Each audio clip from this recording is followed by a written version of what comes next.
Isang mapagpalang araw po sa inyong lahat. Celebrity Chika Time po muna tayo at may inihanda po akong chika para sa inyo. Tara po't magchikahan na po tayo. Maine Mendoza, enjoy na enjoy sa pamimitas ng strawberry at Alden Richards, waging-wagi na naman bilang host. Yes, mga celebrity chika time, yan pong ichichika ko sa inyo na lubos rin pong usap-usapan sa social media ng mga netizens, lalong-lalo na nga po ng mga followers at supporters ni Maine at Alden. Yes po, bonggang-bonggang nagbakasyon nga po sa Japan si Mengay at si Alden naman kahit narito lang sa Pilipinas, abay waging-wagi pa rin po. Bago po tayo dumako yan, nais ko po munang batiin mga timbahay, team abroad at mga seniors natin dyan. Shout out po sa inyong lahat at happy Wednesday po. Sa pagbabakasyon nga po ni Maine sa Japan kasama ang kanyang buong pamilya ay tunay naman nga pong ipinakita ni Maine ang kanilang mga pinaggagawa tulad na lamang nga po ng pamimitas ng strawberry na kung saan nga po ay super nag-enjoy po si Maine at ang kanyang nanay.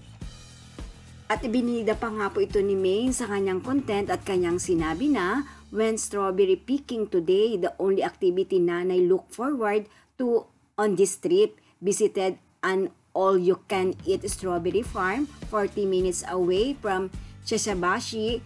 Nakaka-happy, even the kids enjoy it too. Even Kali, another fun activity to try it when you are in Japan.